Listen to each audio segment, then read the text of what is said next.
Yo, what's going on? It's another video. Keeping up with the upload a day. That's what the aim of the game is, and that's what I've been trying to uphold. Now today we're talking about basketball again, only because I said I would do a video on a player, and I'm sure if you saw that video, many of you know who that player was because he was mentioned in the last video. The other rookie that everyone's talking about, Ja Morant. Now, I've got his stats here via ESPN. This is where I got the stats from Zion in the video yesterday. He is the number 12 for the Memphis Grizzlies. His college was Murray State, where he actually got his number retired by the college. So the number 12 of Murray State is forever will be Ja Morant's, and he stands at 6'3", 174 pounds. He was the number 2 overall draft pick, of course, behind Zion for the Memphis Grizzlies. And oh my God, what a pickup he was! Obviously, the Pelicans didn't do bad not picking him up, but god damn the Grizzlies! God damn the Grizzlies! They got the fact they got a number 2 pick. They got a hell of a player, and you know, their push to the playoffs is mainly down to him. He's the best. You know, they got rid of Mike Conley, who was at the Grizzlies before, gave him to Utah because of because they wanted to play Ja Morant, and he just he repaid their faith tenfold. Now, if you watch a highlight reel of this player, you will think, alright, maybe you'll see. So look at his physique. Like I said, 6'3", 174 pounds. You'll think, okay, maybe I'll see some good passing, some loops. Maybe I'll see some alley-oops where he passes it to a big man to dunk it in. No, sir. The alley-oop, he's the one who's receiving the alley-oop, and he's the one dunking it. His main strengths come from his incredible ball handling, his strength for his size, and and the most important, his incredible reach. Now, he can do a bit of everything as well, because he can also shoot threes really easily. There's this one clip where he moves forward on someone, steps back, they fall over on their ass, and it's one of those where he takes his time to make the shot, shoot the three, and he sinks it. And it's one of those things where it's like, oh, you better not miss, but he doesn't miss it. He's had an incredible rookie season with 17.6 points a game, 3.5 rebounds, and 6.9 assists per game.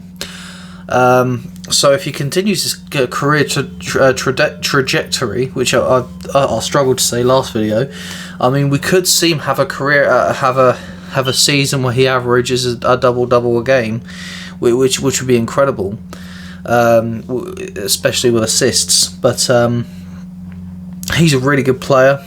Like I said, his incredible jumping ability is one of his main one of his main skills.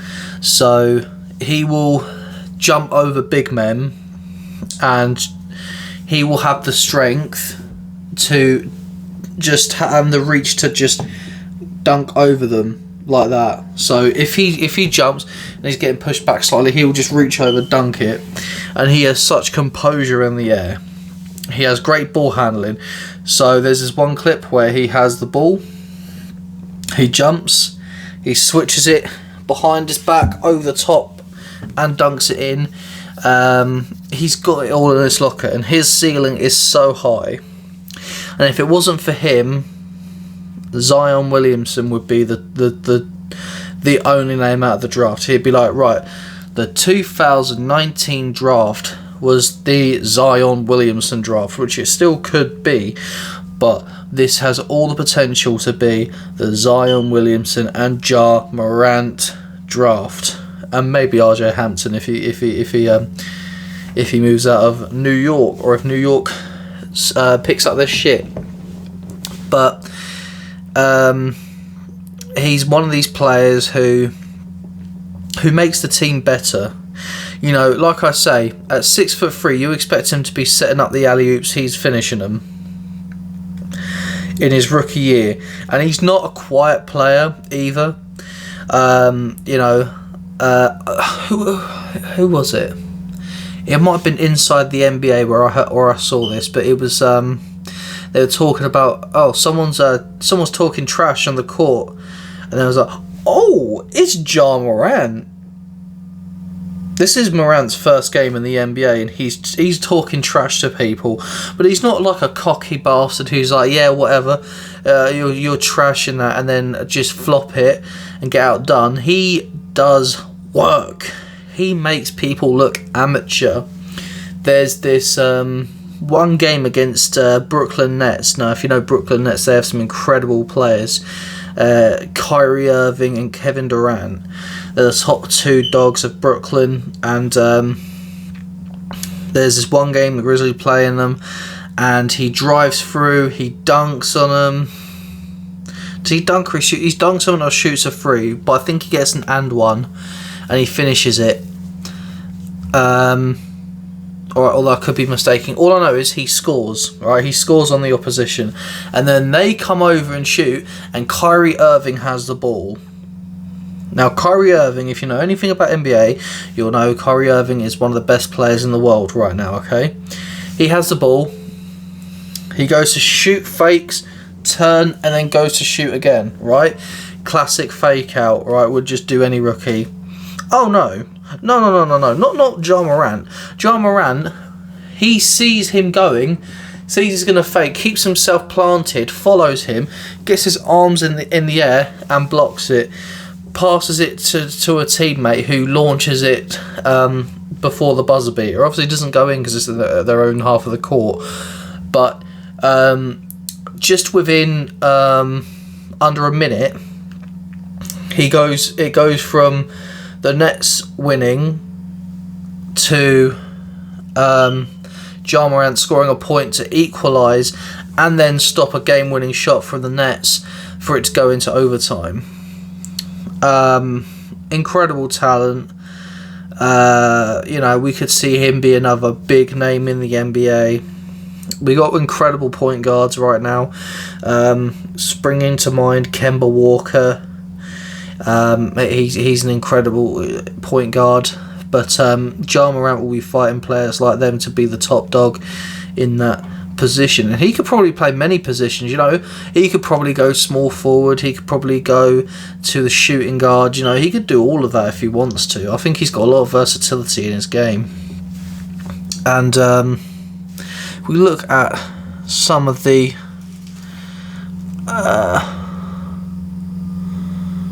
games he's had. Okay, recent games. So these are the recent games he's had. 3 wins and 2 losses. The first game out of the latest 3. They beat the Atlanta Hawks 127 to 88. He scored 24 points. They then this must have been the Brooklyn Nets game I was talking about. They beat the Nets 130. Actually, I think it's a different game because I think they were both in the hundreds. But they beat the Nets and he scored 129 points. They then lost to Dallas. And he scored 32 points. They then beat Atlanta again, 31 points he scores, and then they lose to Orlando and he scores 35 points. Now, as you can see, progression. It starts off 24, 29, 32, 31, 35, so it's just getting better and better each game. So that steadily was telling you he was getting into his groove. He just has a lot of swagger about his play. He's a player that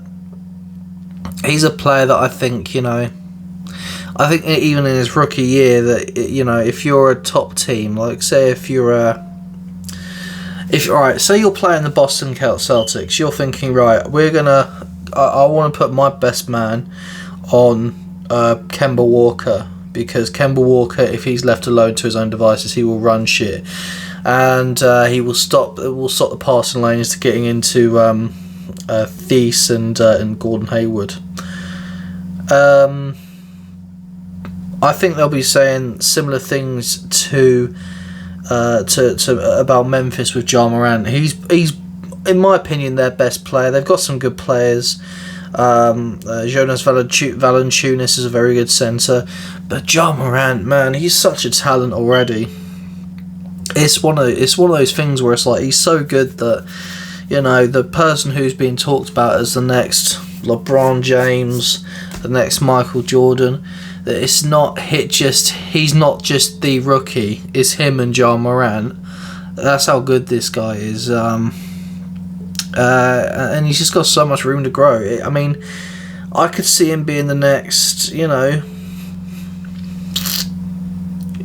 next big point guard in the NBA. I mean, Luka Doncic, Trae Young. Is Luka Doncic a point guard, or is he a shoot? I think he's a point guard.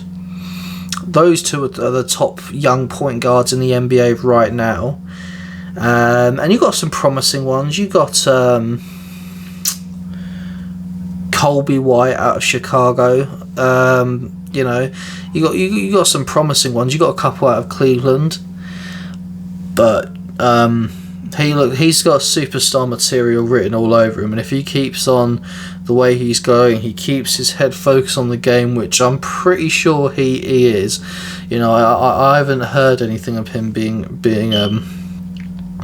silly and ruining his game.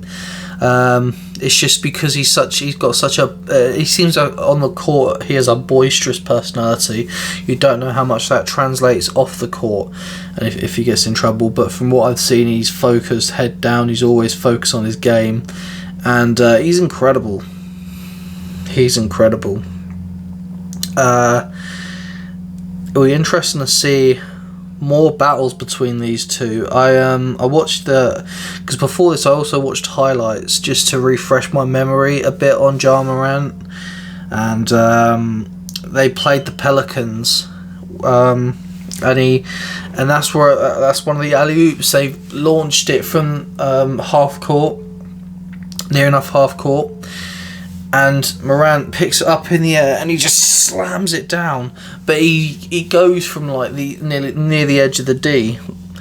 That's like the power of his jumping ability. The way he jumps is incredible. He not only has good height and power and velocity when he jumps, the hang time is impressive, and he's also just got power with his arms, and he's got good ball handling. When he's in midair, he will often either slam it, or he might switch hands and do an alley-oop, or he might do a teardrop shot and sink it in. He's slick. He's slick when he plays. He will often drive at you. You see a lot of point guards who will keep to the edge and pass it left, right. Maybe if they get space, shoot a three.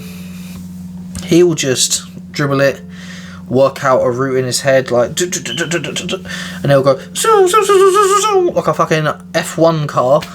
F1 car's not right, but like a Sky Electrics going through, and he'll run zigzags through people and then just dive up and then dunk on your fucking face, and then you're just like, what happened? I'll tell you what happened. Ja Morant happened, and I think we're going to be saying that a lot during the NBA during the coming years. I hope this becomes a rivalry between Morant and Williamson. I hope these two, when you think of great rivalries in the NBA, not in terms of nastiness, but in terms of like competitiveness, you're thinking Larry Bird versus Magic Johnson. You're thinking LeBron, Kobe. You're thinking, you're thinking Michael Jordan versus all the greats he's faced. Him against Magic Johnson, him against Kobe later on in his. Actually, no, Kobe was a rookie when he started, but the two greats against each other, where it's like, oh my god, have you seen the schedule? Have you seen the calendar? Have you seen what's coming up next? We got Memphis versus Pelicans, and that could be a trademark match because that's just known as Team Morant versus Team Williamson, which I think I like the Pelicans in that respect, but my god, I think the scariest prospect in the future would be if someone got Ja Morant and Williamson on the same team and they stay together throughout their entire career. I think the NBA would be fucked. But you never know. NBA's crazy. You could see it. You could see that in the future. Especially in an all-star game, in the future, Giannis versus Williamson. Speaking on the NBA, I've seen a lot of rumours about Giannis leaving Milwaukee because he wants to win a championship. Now, if that's true and he goes to Golden State, there's your NBA champs right there. They've suffered a lot of injuries. Steph Curry. Was Draymond injured? I don't remember, but they have. Imagine just Steph Curry, Klay Thompson, Draymond Green, and Giannis. Fuck. And they'd have a number 1 overall draft pick, which actually no, I think they'd have to give that away if they were to get Giannis. They probably have to give that to Milwaukee, and they probably have to give them like some players and an overall number 1 draft pick. But man, that's incredible. I'm looking forward to the All-Star games in the future. They're going to be mad. Like, they're already mad as they are. I mean, Team LeBron versus Team Giannis, and you just got amazing player after amazing player. Actually, I wonder what the Olympics is going to be like. You got some pretty interesting teams. Yeah, does Greece have a team in the NBA? It's probably going to be just Team Antetokounmpo. Like, every player is going to be an Antetokounmpo brother. That'd be funny. It'd be mad. But, yeah. And then you got... is Luka Doncic Serbian or Croatian? But whoever he's representing, they got a bit of a star. And then you got Team USA with man like LeBron and man like Damian Lillard, John Wall, Bradley Beal. I'm not naming the obvious ones, am I? Durant, you have the top names, but it'll be more interesting for sure. You're gonna have like world class caliber people in the future Olympics, which Ja Morant, funny enough, could be a captain of in the future. Yeah, I just want to make this video because I enjoy talking about basketball. Morant is an incredible talent, and I was really excited watching some of his games. And the same with Zion. And when I made the video about Zion yesterday, I felt it was only right to talk about Morant. We'll see. The future of the NBA is pretty bright. But anyway, I think that's going to be all for me. I think I've spoken enough. I think I've rambled on enough about basketball and the NBA for a bit. Unless a top subject comes out, maybe the NBA season comes back. Who knows? It's 5-on-5, but 10 people in a court, plus all the benches, plus the refs, plus the sideline. I don't know. They managed to get that together. But we'll see. We'll definitely see. But yeah, I'll see you guys in another video. Don't know what video I'll make tomorrow. Probably a top 5 signings football video, but you never know. Maybe some news will come up and I'll cover that. Maybe it won't have anything to do with sport. But yeah, thanks for watching. I'll see you guys later. Bye bye.